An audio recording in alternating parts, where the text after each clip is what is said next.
मानव सभ्यता के विकास में विज्ञान का जितना महत्वपूर्ण योगदान है, उससे कहीं अधिक भाषा का योगदान है। सोचिए, अगर हमारे पूर्वजों ने भाषा को लिपिबद्ध कर अक्षरों का निर्माण न किया होता, तो क्या आज हम जिन पुस्तकों को पढ़कर नई नई तकनीकों को विकसित कर रहे हैं, वो कभी संभव हो पाता? इसका उत्तर है नहीं, बिल्कुल नहीं। नमस्कार, आप देख रहे हैं TFI इतिहास एवं संस्कृति, जो परिचित कराएगा आपको भारतवर्ष के अनकही कथाओं एवं अनछुए खंडों से। मैं पद्माश्री शुभम आपको अवगत कराऊंगी कि फ्रेंच, जर्मन, इटालियन, स्पेनिश और यहाँ तक कि अंग्रेजी भाषा के मूल में कोई और नहीं बल्कि हमारी संस्कृत भाषा ही है। आगे बढ़ेंगे, लेकिन उससे पहले अगर आपको हमारा काम और हमारे विचार पसंद आ रहे हैं तो हमारे वीडियो को लाइक करें और हमारे चैनल को सब्सक्राइब कर लें। बेल आइकॉन प्रेस करना बिल्कुल न भूलें। तो चलिए अविलंब आरंभ करते हैं।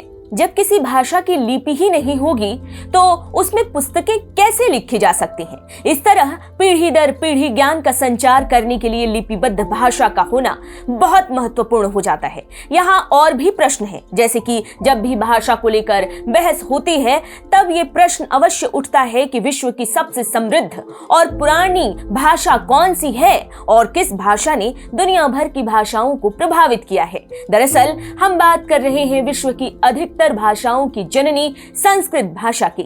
अंग्रेजी से लेकर फ्रेंच तक और जर्मन से लेकर स्पेनिश तक ऐसी कोई भी भाषा नहीं है जिसमें संस्कृत से लिए गए शब्द विद्यमान न हो।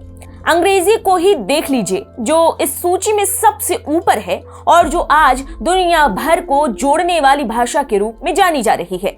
वैसे तो अंग्रेजी सीखने बोलने की भेड़ चाल चली जा रही है, लेकिन व्याकरण की कसौटी पर कसा जाए तो ये भाषा कमजोर प्रतीत होती है। अब देखते हैं कि अंग्रेजी में संस्कृत के कौन से शब्द हैं। संस्कृत शब्द मातृ, जिसका अर्थ है माँ, और इसी मातृ शब्द में अंग्रेजी का मदर शब्द आया। अगला शब्द है नासिका, जिससे अंग्रेजी में नोज शब्द आया और जिसका अर्थ है नाक। इसी तरह माध्यम शब्द, जिससे अंग्रेजी का मीडियम शब्द आया। गौ से काऊ, अक्ष से एक्सेस, दंत से पहले डेंट बना और फिर डेंटल हो गया। इस तरह संस्कृत के कई शब्दों को अंग्रेजी में सीधे सीधे उठा लिया गया। अंग्रेजी की तरह ही लैटिन भाषा में भी संस्कृत के शब्दों की भरमार है। जैसे दान शब्द लैटिन में जाकर डोनम हो जाता है, संस्कृत का पितृ पेटर और मातृ मेटर हो जाता है। संस्कृत का नासिका यहाँ पर भी नेसस के रूप में उपयोग में लाया जाता है। हालांकि अंग्रेजी लैटिन के बाद विकसित हुई है, इसलिए कुछ शब्द अंग्रेजी में लैटिन के माध्यम से भी आए और इस तरह दोनों भाषाओं के मूल में संस्कृत है। फ्रेंच को अगर देखा जाए तो ये एक नई भाषा है और इसमें भी संस्कृत के शब्द खूब उपयोग में लाए जाते हैं।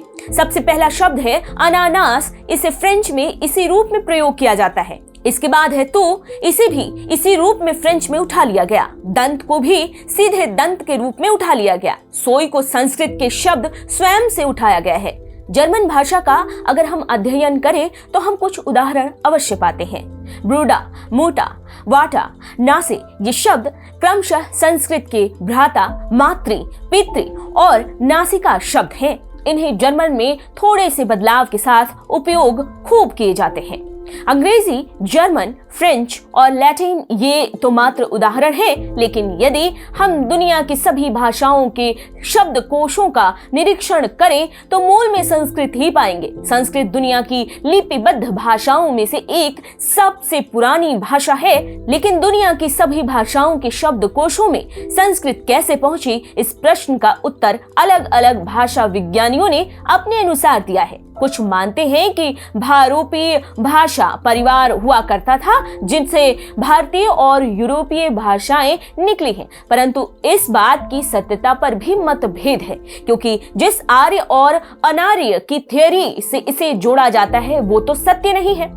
ऐसे में प्रश्न फिर वही है कि संस्कृत कैसे दूसरे देशों में पहुंची, तो इसका एक और उत्तर है कि हर एक समय में एक ऐसी भाषा विद्यमान होती है जो सशक्त होती है। संस्कृत भी अपने समय में दुनिया की सबसे सशक्त भाषा हुआ करती थी। इसके साथ ही भारत की संस्कृति सबसे समृद्ध संस्कृतियों में से एक तो है ही। दुनिया के अधिकतर लोग भारत में ज्ञान प्राप्त करने आया करते थे। इस तरह संस्कृत धीरे धीरे दुनिया भर में फैली और दूसरी भाषाओं के शब्दकोश में जा पहुंची। इसके अलावा दुनिया में लोग आज से नहीं, जब से मानव सभ्यता विकसित होना प्रारंभ हुई है तब से लोग आपस में व्यापार कर रहे हैं, और जब लोग व्यापार करते हैं तो आपस में संवाद भी करते हैं। संवाद के लिए उस भाषा को सीखना होता है जो दुनिया में सबसे सशक्त और समृद्ध भाषा हो, और अपने समय में वो सशक्त और समृद्ध भाषा कोई और नहीं, हमारी संस्कृत भाषा ही थी।